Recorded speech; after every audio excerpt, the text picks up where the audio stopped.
Hello and welcome. I'm Risky the Game Master here at HereThereBeMonsters, and we're here with another Power Hour working stream. It is Wednesday, the 18th of October, 2023, and we really just have two big to-dos for today. That is finishing the Gnomish AED that we started designing during the last session, and then to get cranking on Rubato's backstory video project.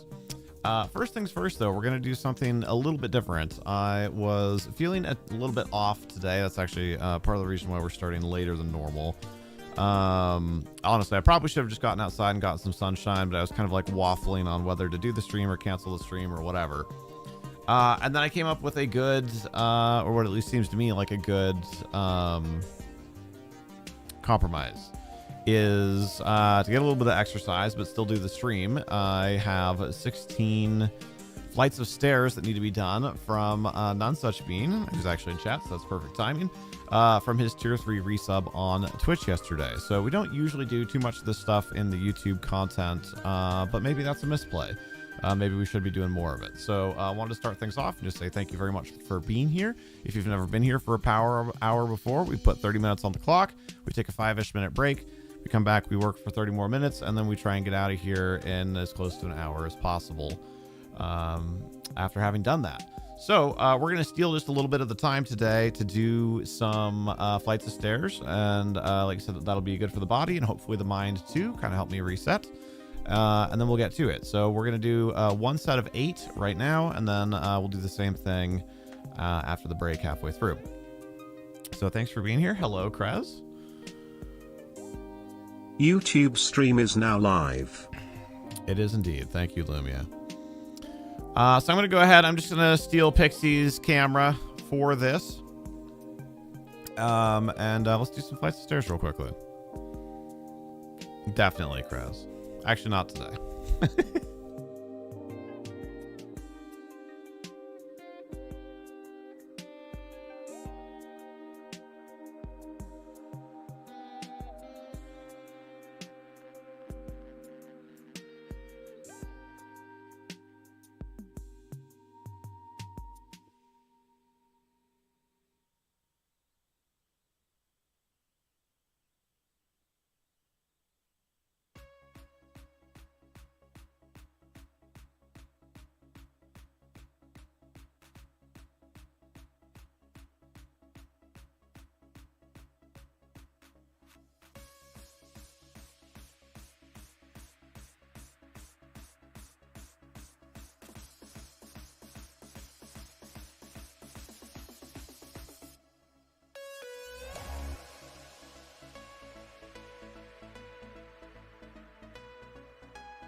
All right. Good to get the blood pumping a little bit.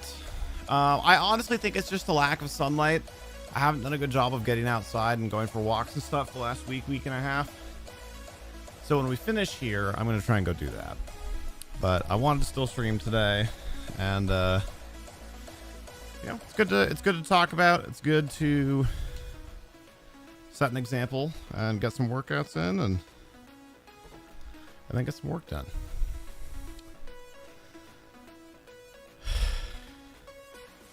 Yeah, that's been part of the problem. We've been very gray and rainy.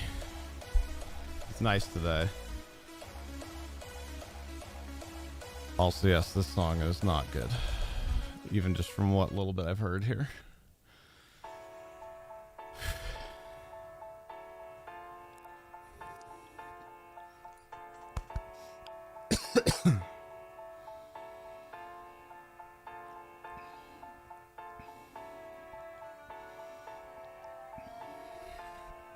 Hello, Mendez. How are you? Got back from the home inspection. Mostly good for a house over 100 years old. Heck yes. I'm glad to hear it. Anything that you need to, put under condition, or surviving, exhausted, stressed? Yeah, fair. You're almost there, though. You went to Chicago this weekend for niece's wedding reception. It was raining in Atlanta when you left, and raining in Chicago. Oh, dang it. Dang it. All right. Thank you all for being here. If you haven't already done so, would super appreciate it if you would put a like on the video. It helps out the channel by pushing our stuff to more people. And also, don't forget to change your chat from top chat to live chat, because top chat's garbage. Also, as a reminder, we're gone for what would be this weekend streams, because we're going to TwitchCon. We leave the house in pretty much 24 hours, right on the dot. Big thank you to Dakota for, house sitting, keeping an eye on everything while we're gone. We will be there through the weekend, and then back to it next week. I wish, Mendez. I wish. One thing might be black water in the crawl space. Ooh, not. You don't ever like to hear anything like that, but with the quality of reno that we saw, hopefully it's either just straight up not that, or it's easily mitigated.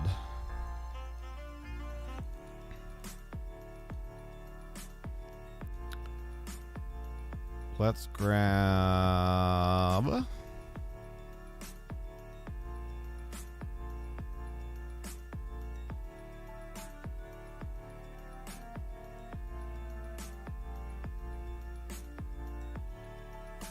heck? Where is there? It is. I'm trying to find my screen capture so we could finish making the AED.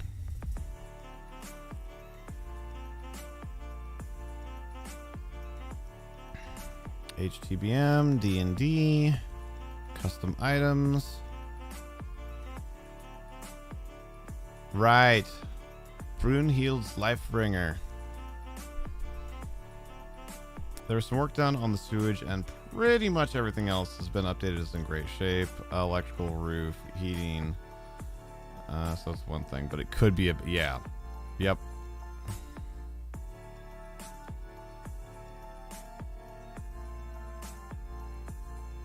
Well, at least they set up a mitigation system, though, none. All right, so for those who weren't here last time, or at least weren't here for this part, this is the project that we started that we want to finish today. Brunhild's Lifebringer. This item uses a chemical reaction to deliver an electric shock to a dying character that returns the dying character to life. It is destroyed in the process. Deploying the equipment requires 3 move actions. 1 to get it out, 1 to set it up, and 1 to activate it. Oh my gosh, I missed the Oxford comma. How did we mess that up last time? Upon activation, the character returns to 0 hit points and can act as normal for that state. So the design concept is done. Who knows? Any of these things we might go back to and potentially tweak or whatever. And we even came up with a name for it last time. Correct. One of the things that we debated about was kind of in the design process was whether we liked the idea of like being a bit weaker but being rechargeable, or being a little bit stronger but being a one-time use item.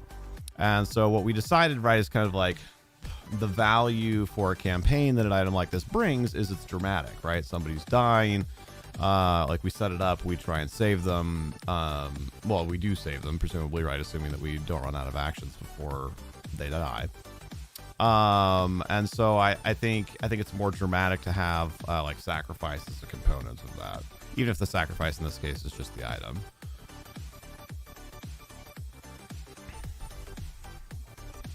It also keeps keeps it from being over relied on, as it is a non-magical solution.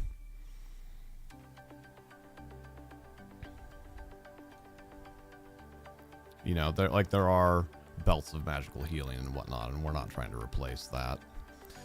So we've got to think a little bit like, what would this look like? How could we best describe some sort of gnomish contraption that's probably made out of metal, that would somehow be attached to somebody? And then I'm thinking almost kind of like a ripcord type device. You know, and like as you like rip the cord down, that like exposes the chemicals to each other and causes the shock. Or the substances, chemicals, maybe is overstating it a little bit. But I'm going to start poking around on our stock images subscription site and see if I can find anything that inspires me.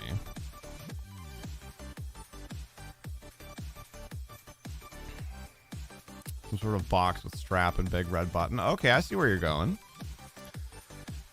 Speaking of our stock subscription service, a big thank you to I Am Noodles for sponsoring our subscription to Envato Elements that we use for so many of our stock footage, photo, and sound needs.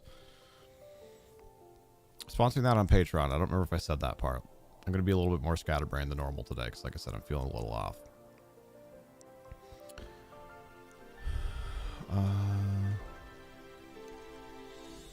So I can't show the searches because these are things that we get licenses to, but I have to request the license, and so until I've done that, technically I don't have a license to use any content.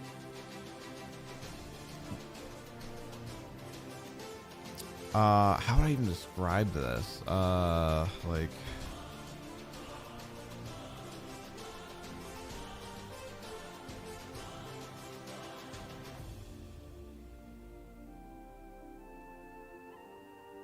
Yeah, that too. That too. If this is non-magical, characters might have to remove armor to get to bare skin. That's an interesting thought. We may need to address that in the rules.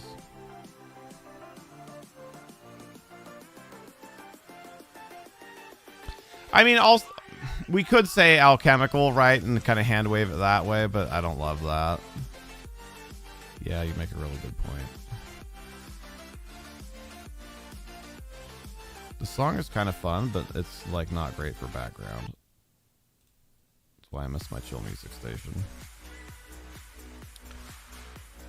How are you doing today, Lily?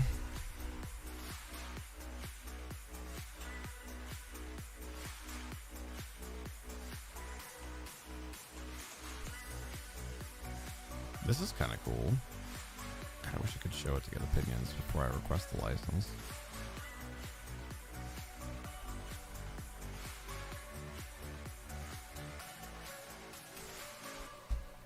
Whoa.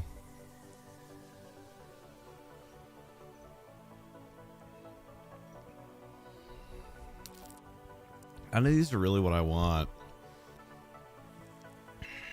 Another potential most of the idea is to strap it to the head instead of to the chest.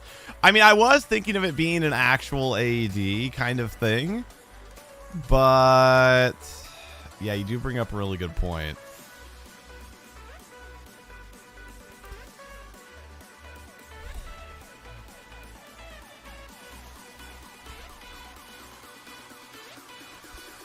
What if we went with some sort of a, like, strap instead? So then it could theoretically be fished under armor. I feel like that would still need to be addressed in the rules, though, right? That's going to take more than a move action. Exactly. I knew that would get Rubato out of the woodwork. Bruh, why is it all hype music today? I'm gonna check the stations again and see if they've rotated yet. Oh my god, Chill's back!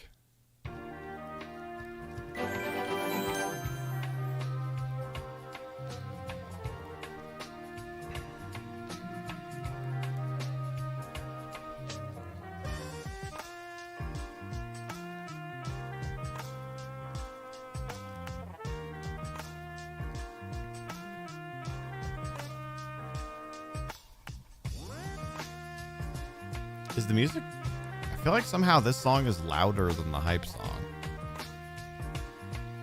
It's slower and not as obtrusive, but I feel like it's louder. Oh my god, how many pages is this? Oh, there's 608? No, I'm not going through all that.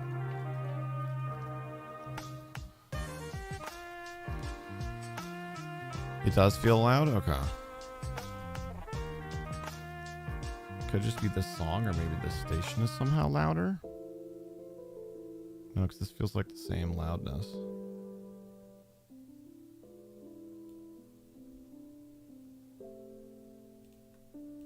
There, that should be better. Has giant sharp spikes and comes with a hammer. Can go through the armor. Banana clamps to the ears.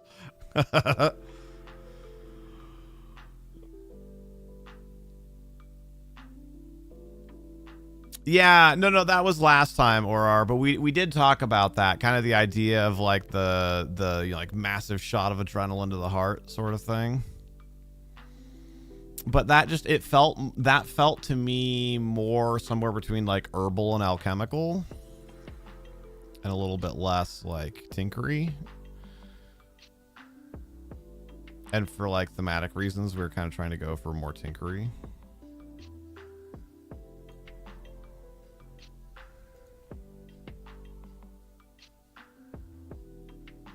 Yeah, that thing wouldn't do it either. It doesn't look right. It looks like a giant dice.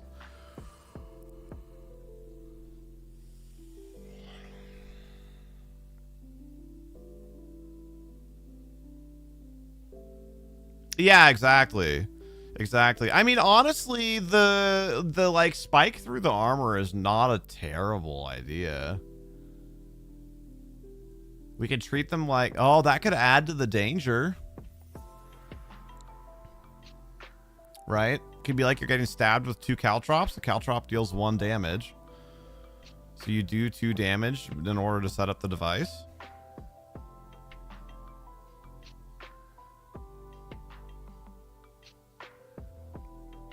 Because it's not like D&D 5th edition. In D&D 5th edition, if you take damage while you're dying, that's 2 automatic failed death saving throws.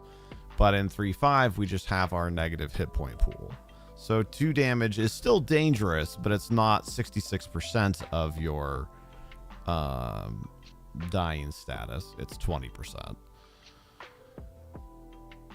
Kind of bad because then they have to repair armor. Well, yeah, but they're not dead. You know, or at least not as dead. Or not not as dead. That's exactly what I meant. They are they have a chance at not being dead, are the words that I'm looking for.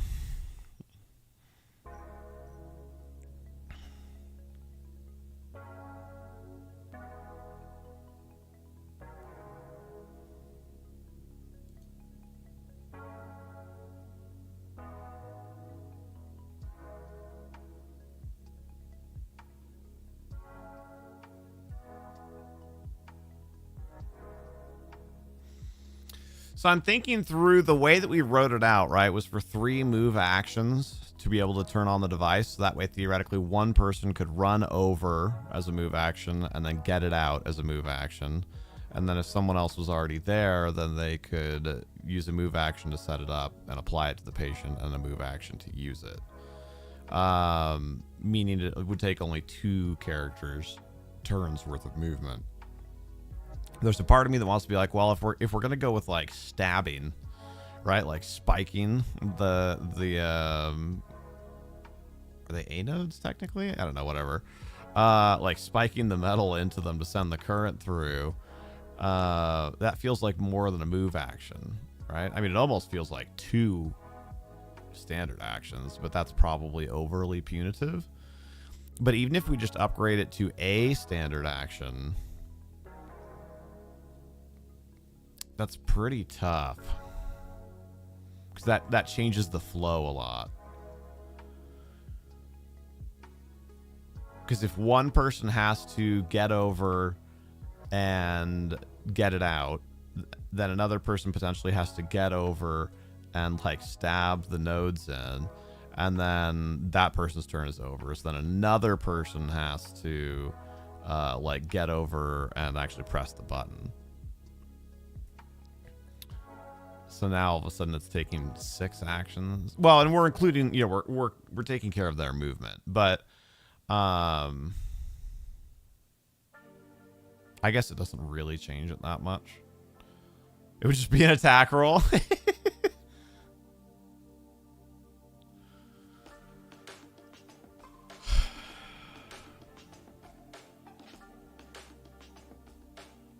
A knife switch, is that those ones that like, you know, like the like you're throwing a big breaker?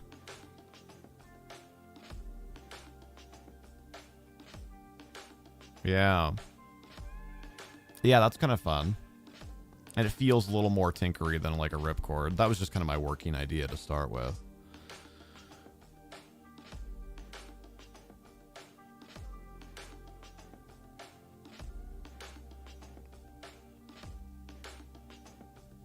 Most people that I see, Kraz, have like a you know, it depends on how many you're gonna have. But if you have 3, like the most common setup would be like an everything box, well, not everything, but you know, everything except for the following.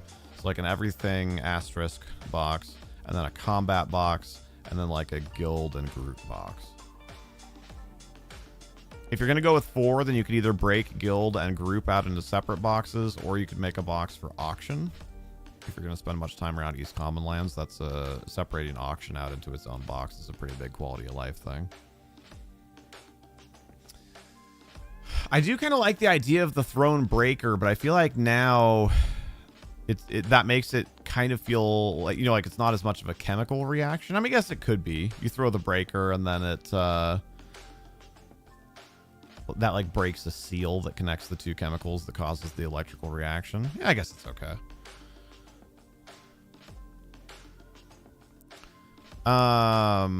Sorry, we should still evaluate the action economy situation though. So wait, are you off today, Meadows? Completely then?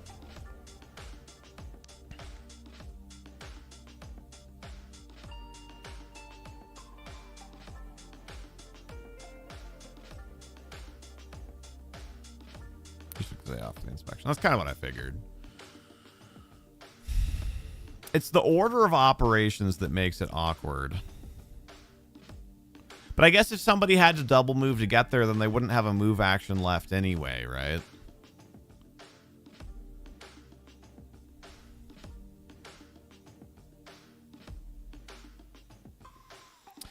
And if player 1 who has the device is already there, then they don't need to move. And they would just set it up as a move action and then apply it as a standard action. And if player 1 has to move, then they wouldn't be able to take a 3rd action to set it up anyway.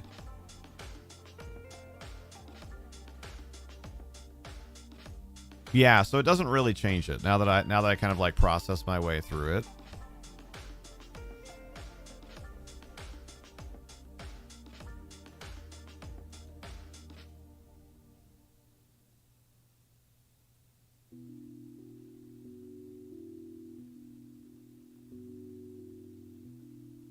I was trying to think if anything should be a full round action, or if we could potentially make it slightly better by allowing a full round action to do multiple things. But a full round action effectively is just a double action anyway.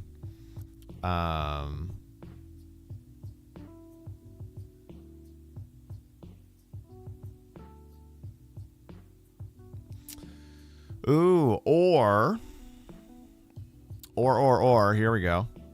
This might be a lever that we can pull, because as it is right now, it's 3 movement actions, which would take at least one player's whole turn for 2 and another player's half of a turn for 3.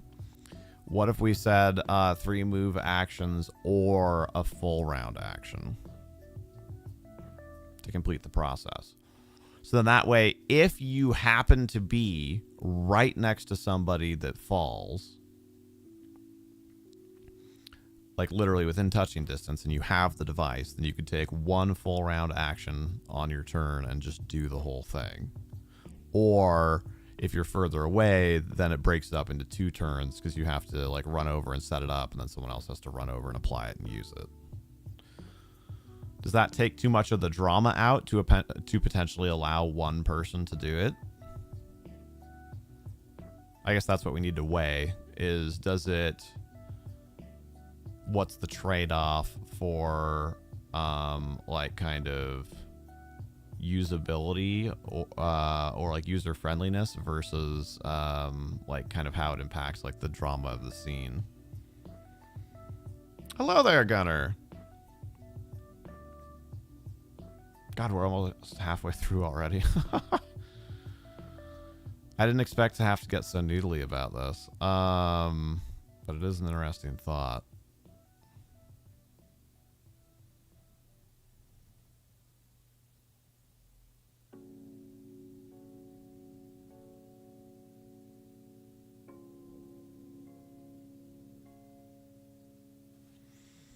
I think I'm going to include that.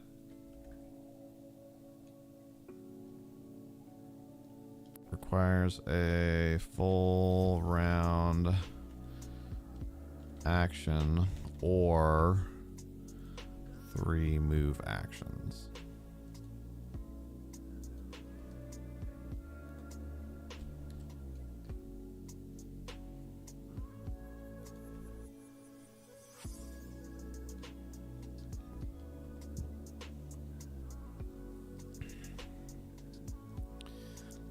How's your day going, Gunner?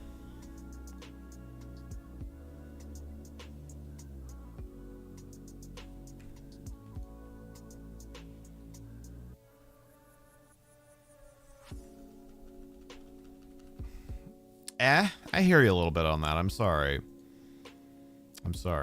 I would encourage you after our break here, we're going to do, I'm going to do some flights of stairs, but if you have the opportunity to do a few push-ups or, you know, a few crunches or whatever and get a drink of water, I'd love to have you join me.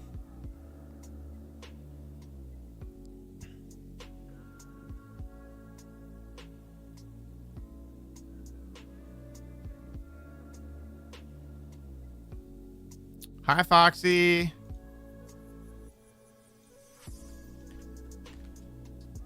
Oh, God. Why did that do that? Or 3 move actions.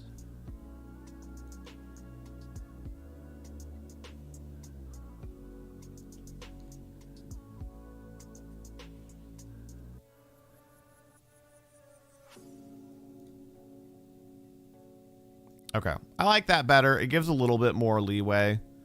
It makes it a little bit more player friendly without, I don't think, without too much affecting kind of the dramatic impact of the item. So let's go back now. Let's try and find something for this. What did you say that was called? A knife switch.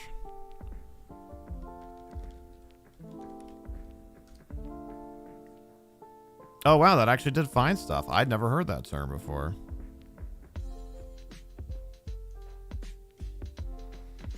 Am I excited? I was super excited yesterday. I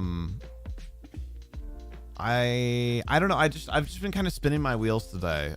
Just kind of a weird, like just slightly off mood. I'm not feeling particularly like depressed or anxious or whatever, but just Just feel a little left of center. Didn't get as much done as I wanted to in the morning. Stayed up a little bit too late last night. Whatnot. So I think I'm just a little bit distracted, but I'm, you know, we leave in about just under 24 hours. So hopefully I can get a good, we're having some friends over for a board game tonight. And then we've got plenty of time tomorrow to wake up and do our packing and everything before we go. So I'm hoping to be bright-eyed and bushy-tailed tomorrow, and really kind of get that energy going.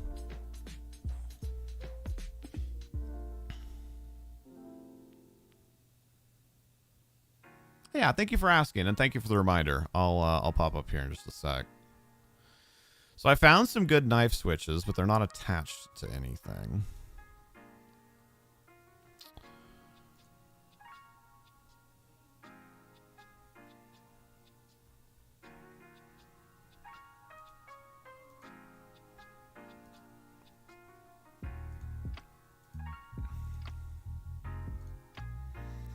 But yes, let's take a break. Let's take 5 minutes, reset. I'll come back. We'll do the other 8 flights of stairs from yesterday, and then we may or may not.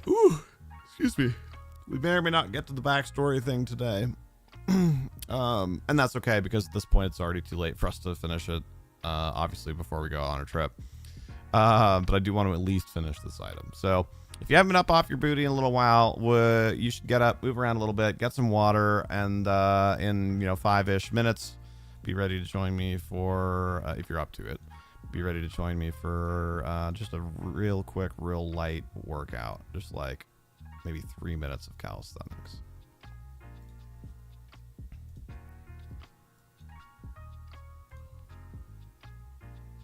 There we go. 5 on the clock. I'll see you in a few.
All right, we ready?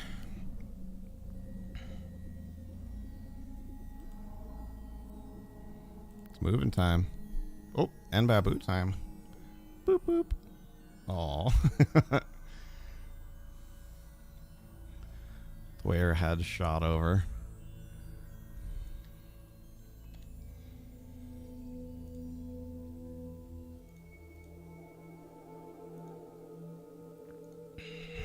All right, 8 more flights.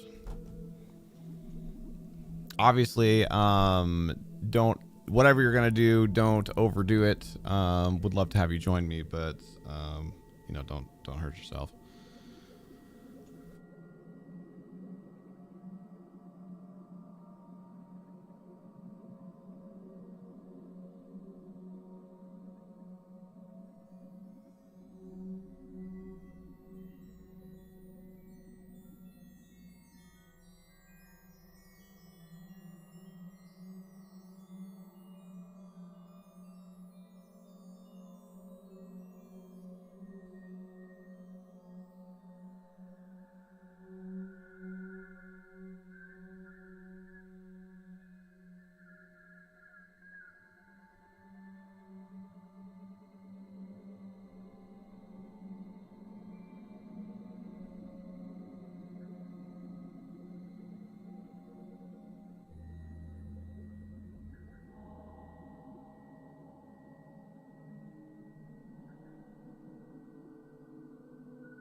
All right, very good. Whatever you were doing, you were done.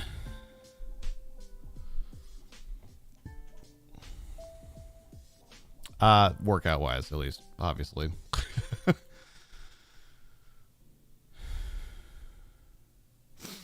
It's not a bad pace. That was less than 3 minutes.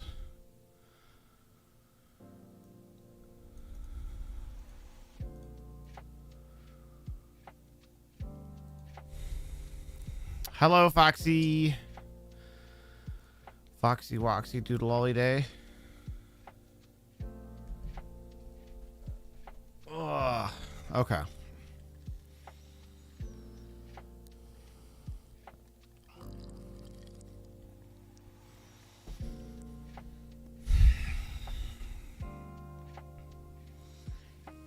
Hello, Vincent. Always good to see you. How might you approach making a military of a race other than humans? Great question. Give me a minute here to try and settle into this thought real fast. We're trying to find a picture to use for the device that we're designing.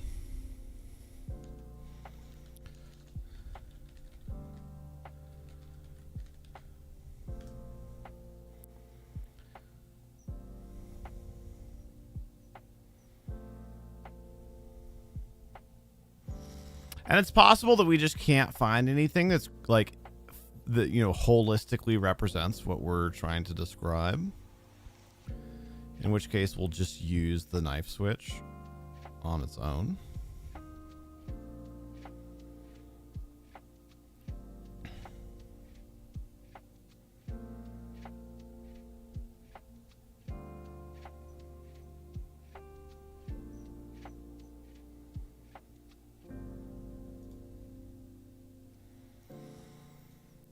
Well, I'm looking, Vincent. Are there any particular like races or that you would want to try and focus on, or any particular goals that you would want that like racial groups, military, to be working towards or trying to accomplish? Because I feel like those questions could probably lend towards starting that design process.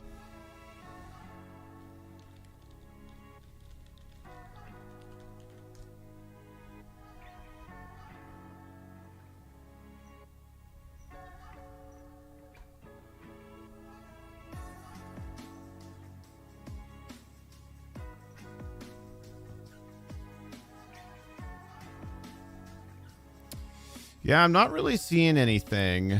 So we might just throw a switch on there and then kind of describe the rest of the item.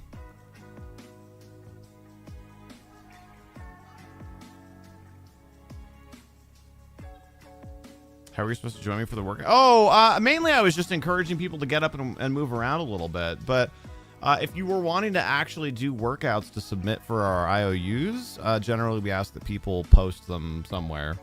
Discord, YouTube, TikTok, whatever. You have a semi-autonomous elvish country that's more military, but also has a large harbor and navy. Okay. Are they aggressive? Defensive? Because that's also going to kind of lend into that design a little bit.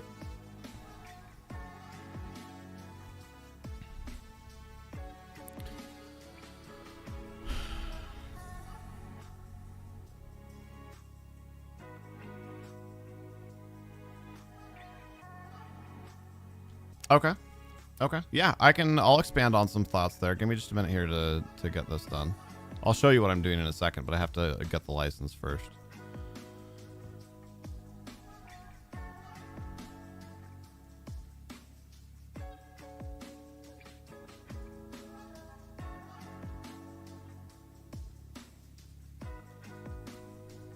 Download this as a PNG.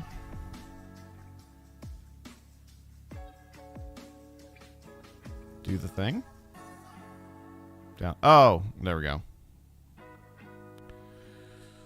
D&D items, and we are calling this Brunhild's Lifebringer.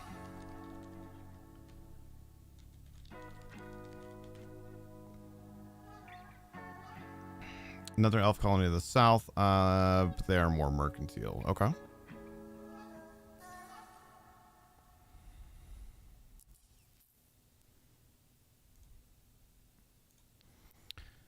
Add and download with license. D&D, custom items. Lifebringer, save. Okay, now I've downloaded it. Now I need to go to downloads, download the license. Save that also. Boom. Cool. Now we can show it. Without violating anything. Let's go back over here. What I want to see, ideally, can I just... Is this? Yeah. Can I just relink this? I remember I tried to do it last time and I couldn't find it, but I don't know if I just gave up too early.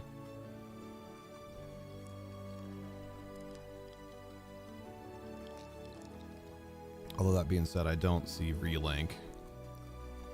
Can I do that somewhere up here?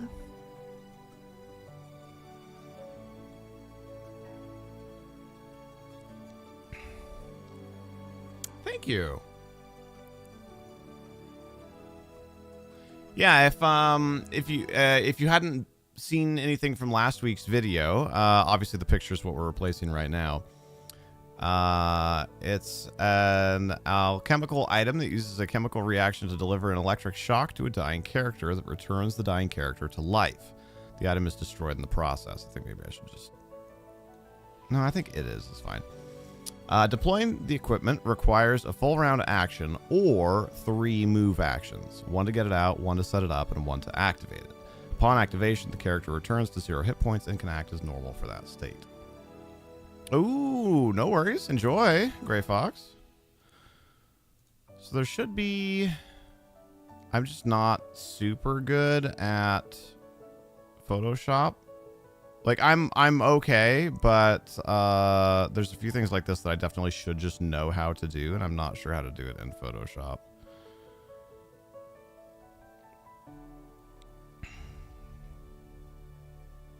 In most other programs like this, there is a way to tell Photoshop, like, no longer use this file for the image, use this file instead. And usually that's called like relink. Relink file, relink image, something like that. But I have not seen it.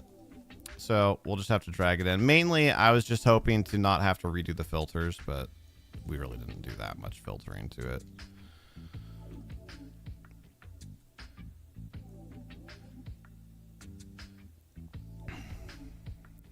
Size-wise, that's about the same size we've done for the other ones. But we just, that looks too new, looks too modern. Which, that's the filters. So if we go up here, is it possible to copy? Oh, it is. Copy layer style. See, we're learning things. Oh, right. We've run into this before, though. Okay, hold on.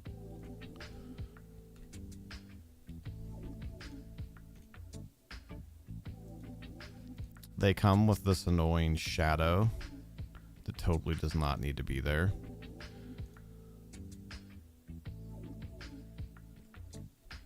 So we need to select one that doesn't have the shadow. My God, why is it so much larger?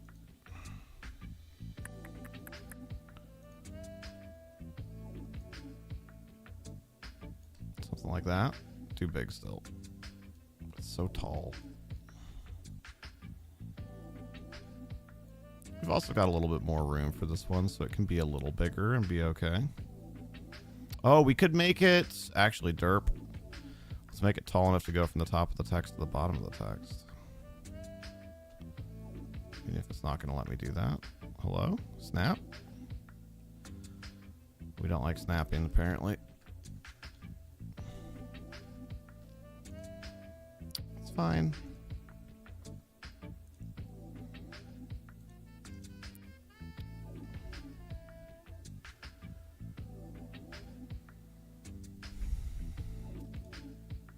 Hello? Did it not copy? Copy layer style. Paste layer style. There we go. So does it grab? Oh, grab the whole thing. Nice. Okay, I thought I was going to have to do each one. That's actually, that's not that bad. I did not realize that you could copy layer styles like that. All right.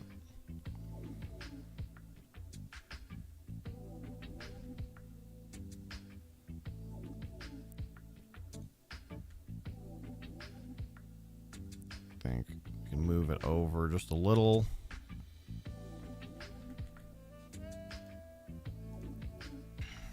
I think this is done, or at least done enough. All of these things at some point in the future we'll probably circle back around to. And look at for touch-ups one more time. It's kind of like those of you that have job searched, right? And then you're like, yeah, my resume is awesome. And then like you don't use it for a year or two, and then you go back to it and it's like, oh dear.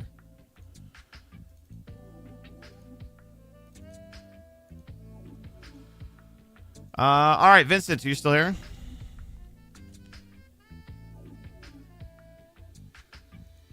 Yeah, I couldn't find anything that I liked, Mendez.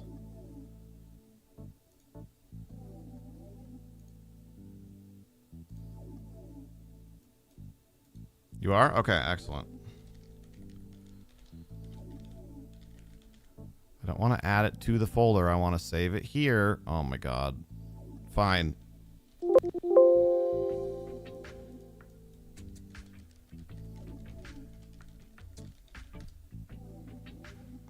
Be that way.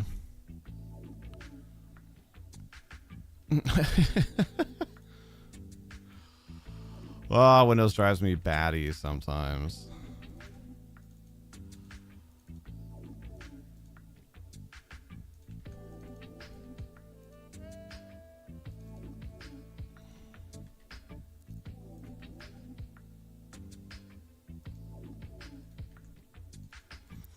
All right, so frankly, with 14 minutes left, I don't think we're gonna get any meaningful work done on Rubato's backstory stuff as much as I was wanting to get that started today. Let's dive in. Let's do a little thought experiment here. So the question is,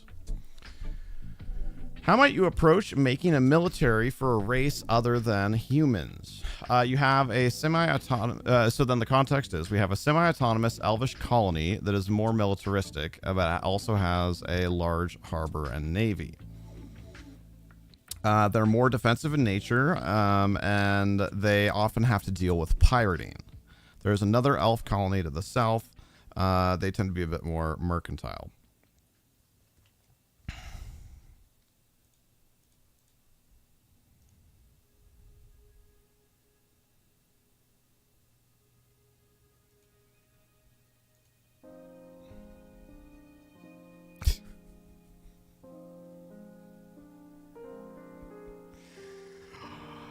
I'm glad I know you well enough to not open that on stream. To Mendez. The two elf colonies do support one another. One protects and patrols. The other one gives finance and trade. They both have to pay tribute to the human kingdom that they neighbor with. Ah, okay.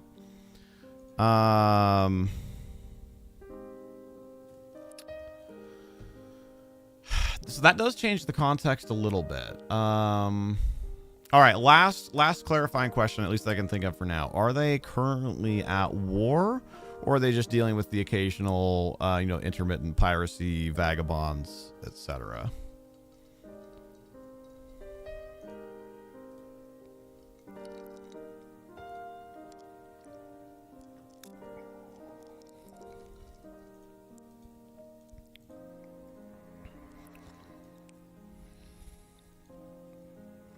No war. Okay.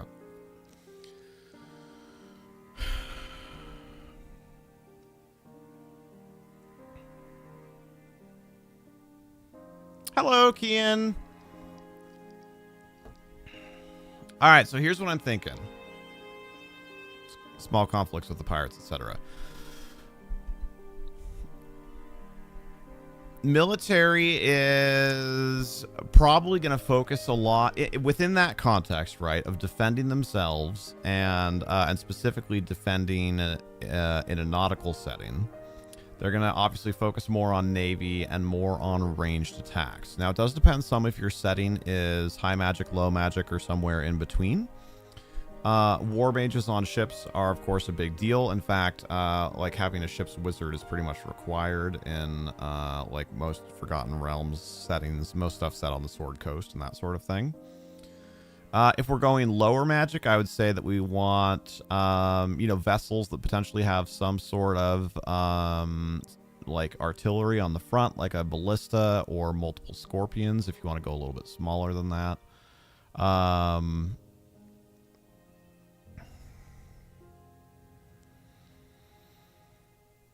Like I said, if we're going higher magic, then we want at least one like ship's mage or wizard. On land, we're probably going to focus on shields, defensive structures, and again on ranged attacks with bows. Bows, scorpions, possibly catapults. I can't training. Do you have the concept of mages helping to work with construction? So in that case, a ship's mage would be really common, right? And here's why. Not necessarily even for war making, although obviously lighting your opponent's ship on fire is great. But if you just think just straight utility, having somebody that can use magic to put wind in your sails, huge. So if magic exists and has any degree of availability in your world, highly recommend, yeah, ship's mage, and then you can decide on whether or not you want to give them combat capabilities or if they're more utilitarian like that. A lot of that probably depends on power level. But yeah, so I see military as being, yeah, lots of shields and archers for ground troops with, if we have religion at all, with clergy probably for healing. If we don't have religion, then maybe favored souls or, you know, sorcerers or bards or somebody else like that can do healing magic embedded with those troops. So, yeah, so kind of like shield walls and archers with like minor magical support. And then, but where I really see being cool, right, is so if we're thinking nautical, but we're thinking like low to medium magic setting, yeah, we've got our ship's wizard to give us like boosted speed or whatever. We've got our archers, we've got a ballista on the front of the boat, gliders, hang gliders, kite sails, that sort of thing. Think how cool that would be. Aerial boarding would be awesome. Ouch. And fitting with elves, right? Elves tend to have a bit of a druidic flair, so it could be, you know, they could use feathers and make kind of bird-like contraptions, or they could use, you know, leaves or like that sort of thing. Finally used for skywriting. Yeah, absolutely. But yeah, I think the idea, because again, if we're in a higher magic setting, then you just have your ship's wizard like teleport your boarding party or whatever, right? But if we're in more of a medium to low magic setting, I think the idea of having like hang glider boarding parties sounds sick. So those would be like my two main designs. Probably more on the Navy than on the Army, right? Since we're defensive.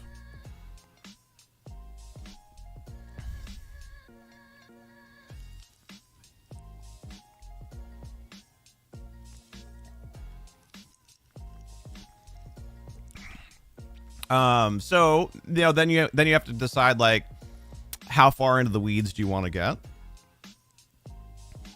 You know, you can start designing rank structures and like command structures and coming up with names for your levels of officers. You know, again, if religion's a big part, and again, kind of playing on tropes, but since elves tend to be very naturey, very kind of like druidy, like maybe they're, you know, maybe all the officers are druids.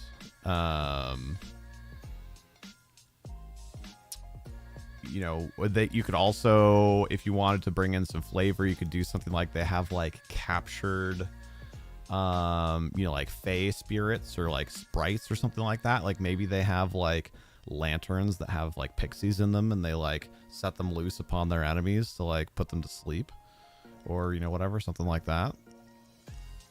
Depends on kind of where you want to fall on that like kind of power level and like magical scale. In contrast, there's a human barony with marines that safeguard a massive lakeshore with forts. Okay, so, but I think that actually leans even more into what I'm saying of being mobile. Again, right, that plays on the trope. Elves tend to be lithe and quick and mobile. So if the humans are building forts and that, you know, so I am here, I command this land, I defend this land with my big building.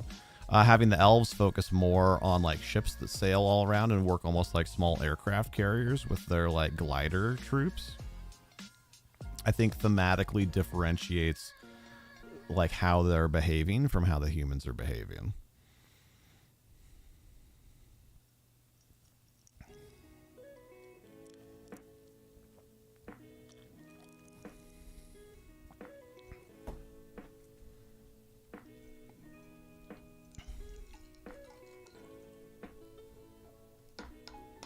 Probably won't get into too great a detail unless they go to the other continent. Yeah. So I mean, that's I guess I didn't bring the lid for this. That's my first read on it, I guess. Like, how do you feel about that? I can spitball another idea at you, but I think shield heavy defenders with protective and healing magic supported by archers plus a navy with like mechanical ships, mages, and like aerial boarding parties. I think that sounds, it's a good structure. It's unique.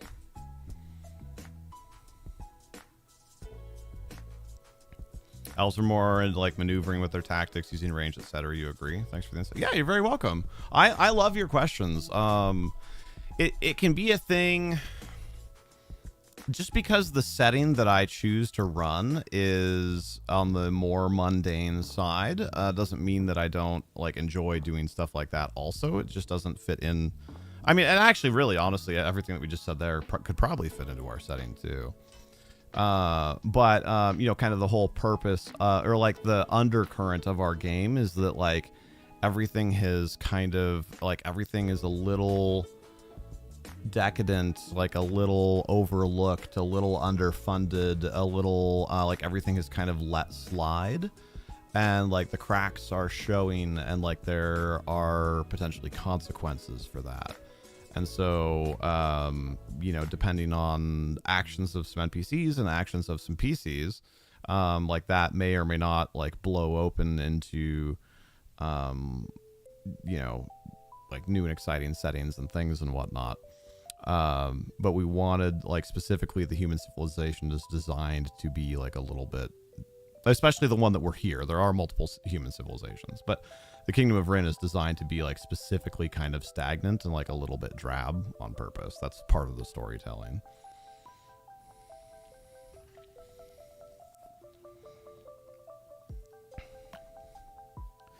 Small preview because these naval elves come from a large theocracy in the east. Oh, cool. Okay.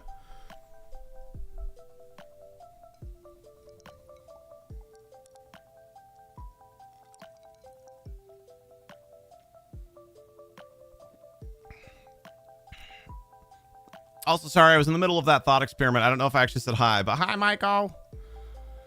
Work, Dabote. Also, I sent you a video for a giggle when you have a chance, Michael.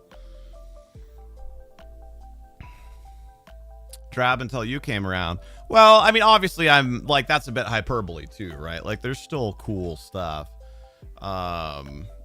But what are you doing down there? Exactly. But yeah, the way that I present it is like kind of intentionally that way, and I think that is part of the reason why Rubato stands out, is because he is like not from that space, so his differentness like is in and of itself unique.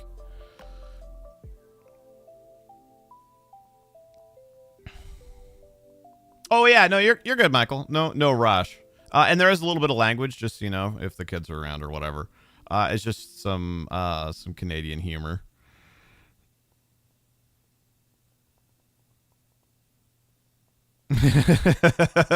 Lily.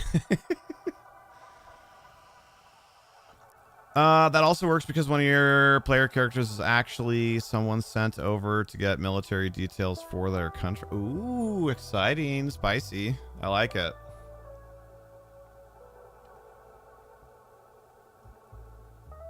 I may have to steal the idea of aerial boarding parties, by the way, that we just came up with together. I like that a lot.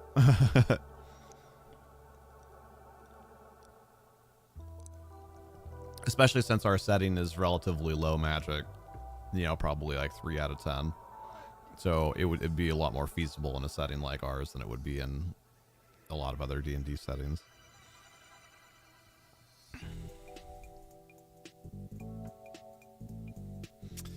Anything else jumping out at you guys? We want any other thought experiments or anything that we want to do? I know technically there's just 40 seconds left, but we could do another, come up with a concept or whatever pretty quickly. I am already starting to feel a little better. Like I said, I really just think I need to get out and get some sunshine. how'd that work unless it's like an aerial saboteur. Well, I'm thinking like jumping from the main mast, essentially, right? Like, so you'd have to be fairly close. But when the ships got close enough, but not so close that you could use ropes, you could have like a boarding party whose job is to, and they'd be like maybe more like barbarian type people, or that sort of thing. But like their job is to jump and use these hang gliders from the top of the main mast to like try and go and take control of the enemy ship's helm, right? Like the steering wheel type area.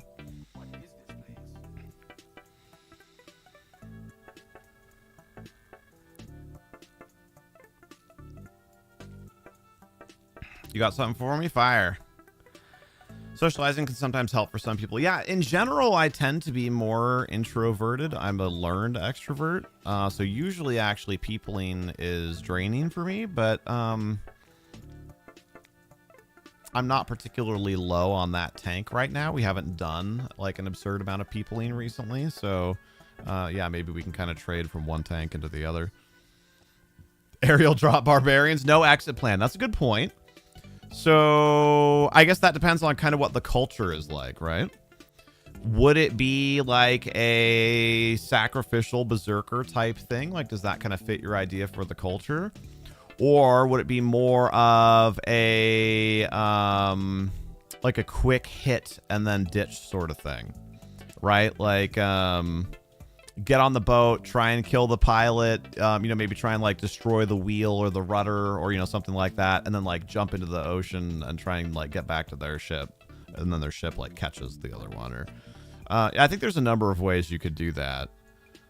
But if you wanted to go for kind of like the honorable sacrifice sort of thing, I think that could be an interesting way to do that. You were speculating on the glider idea. No, I know. That's what I was talking about. A YOLO Barian.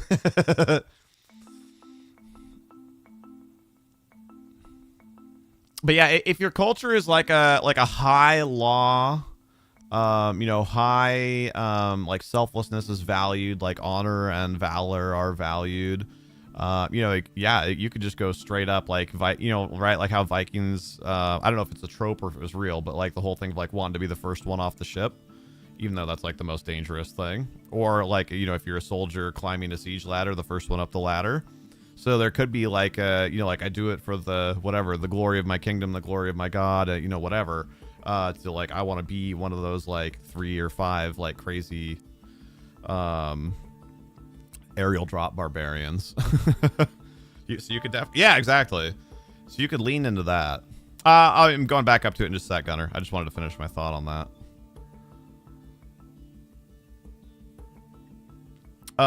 Okay, a thieves tool that's a small hook on a line attached to a device on your waist. Sounds to me like you're describing old school Batman's utility belt. But I like the idea of using it for pickpocketing. Yeah, it probably works best in a, like I said, like a high honor, like value or valor is paramount, like, kingdom above all sort of setting. But you could I'm sure you could find some other ways to make it work.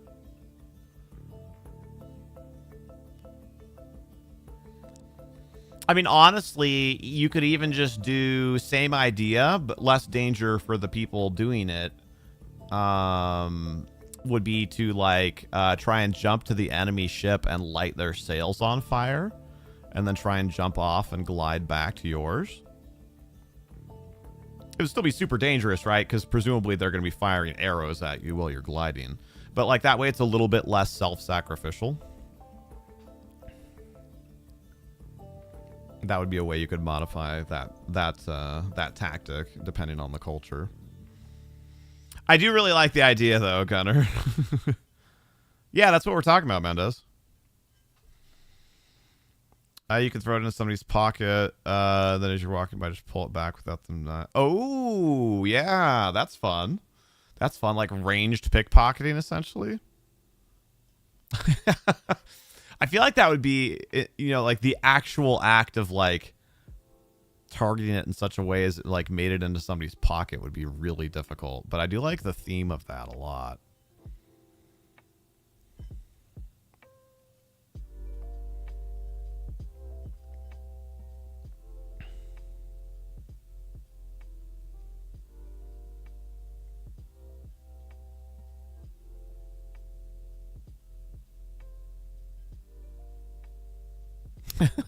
Now I'm just fantasizing about this low magic setting medieval like aircraft carrier that we've essentially invented.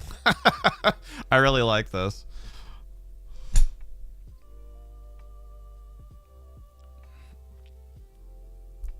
Is that available in Angela's shop? I mean, Angela has all sorts of different stuff. She does by far and away prefer things that are magical, but you could always try.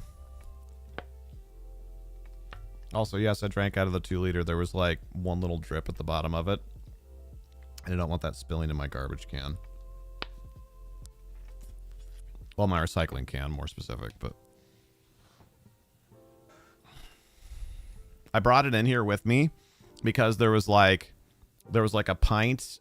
So a pint 16 ounces, right? So there was like 18 ounces of soda in it.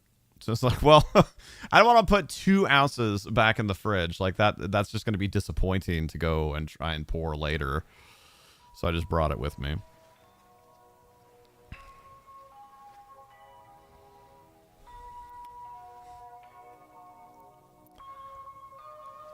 Oh, wasn't quite the right noise, but I was blind to take, no practice.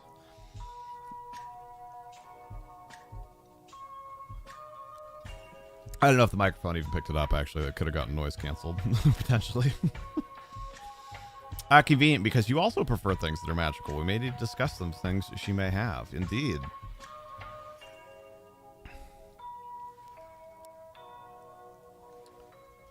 Indeed. All right. This was fun, but we actually did, you know, more or less end on time, and so we should capitalize on that since we usually go so far over.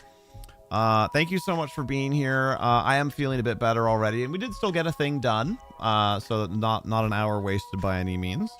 And I'm gonna go get some sunlight. So if you haven't heard the news, we are off to TwitchCon. Super excited. Like I said earlier, thank you to Dakota for watching our house while we're out. We will be back next week. I'm planning on doing Power Hour next Wednesday. But we'll kind of have to see how we're doing energy wise and whatnot after the convention. I don't want to overdo it. Go to Luke's robes. So yeah, thank you so much for being here. No more Twitch streams either. So yeah, this is the last stream before we go. So have a wonderful weekend. If you are an event host that is hosting an event for our community while we're gone, thank you very much for doing that. If you are attending one of those events, I hope you have an absolute blast. We will make sure to post in the Discord while we're gone and give some updates on you know, cool things that we're seeing and whatnot. And then at some point within the next 0 to 2 weeks after we get back, we'll try and do a recap stream as well to cover some of the most important things from TwitchCon. Oh, I remember the last thing I wanted to do. Michael, are you still here? I was gonna look up. I meant to do it yesterday, and I forgot. But you asked me again where we were staying, and I was gonna look it up for you, and then I didn't.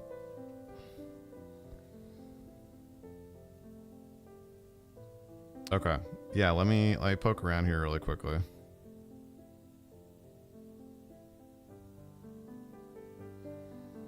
I actually don't even remember where we booked it through. I'm assuming it was Expedia.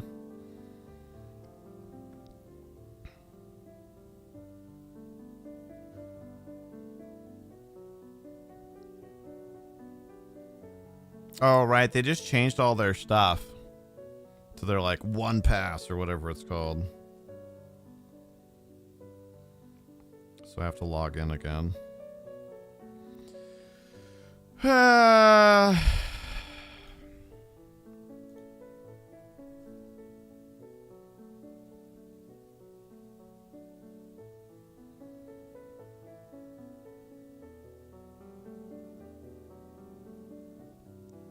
Not through James, actually.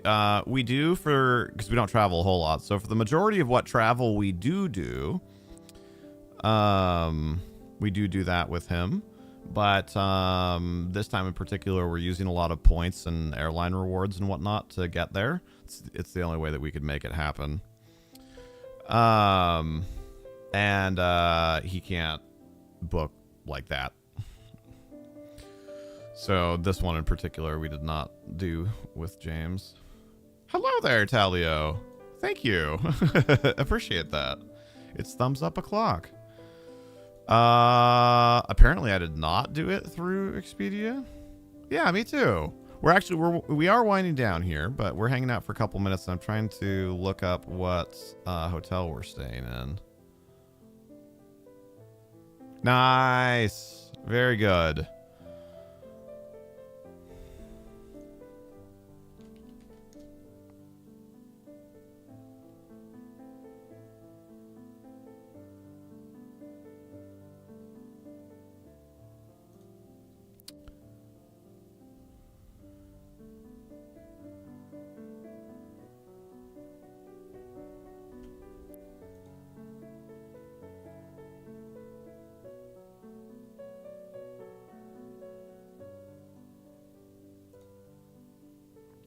There it is. There it is. Okay. I was like starting to get a little bit concerned. It was like, I know for sure we booked it, but I don't see it in my email and it's not in Expedia.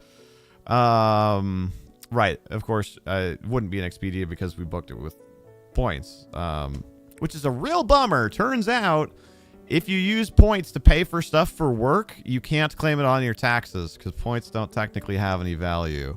So that, and I knew that before we booked it, but it was the only way that we could afford to do it. So we just had to do it anyway. But yeah, that's a bummer. Cost us a couple $100. Like, if we had paid out of pocket, which, to us, of course, the points have monetary value. So if we had paid out of pocket and then used the points for like a vacation or whatever next year, would have saved us a couple $100 in taxes. But say la vie. We are staying at the Hilton Grand Vacations Club Paradise. That's a mouthful.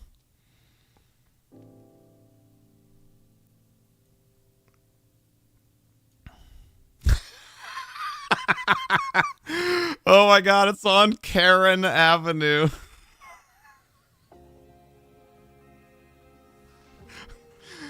That's amazing, especially since it's Alan Dite asking that.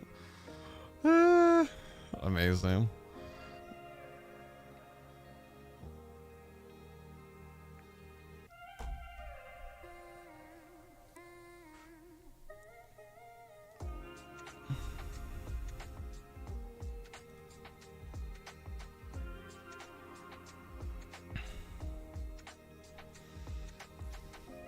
Stay at the Luxor. Yeah, you're more on the Strip than we are. Although the convention center is not as far from the Strip as I thought it might be, which surprised me. But it's definitely not like on the Strip.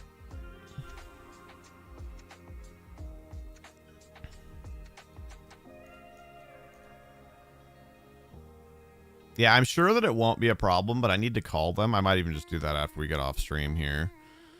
And just make sure that they do late check-in. I mean, most hotels do, and especially, I mean, like Sin City, right? Like the city that never sleeps. So, like, it shouldn't be a problem, but I should just call ahead just to make sure.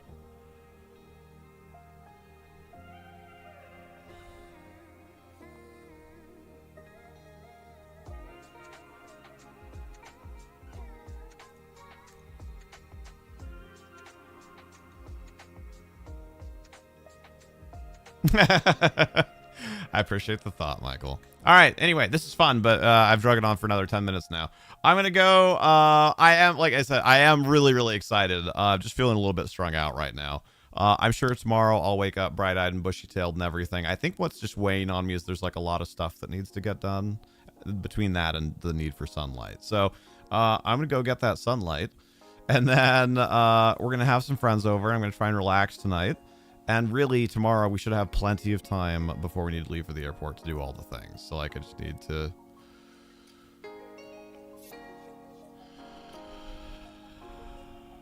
have a couple of good, very deep cleansing breaths, and enjoy myself because it's going to be a ton of fun. Send pictures and clips? Absolutely, we will. Again, a huge thank you to everybody that's helped make it possible, and we'll see you on the flip side. Take care, and be excellent to each other.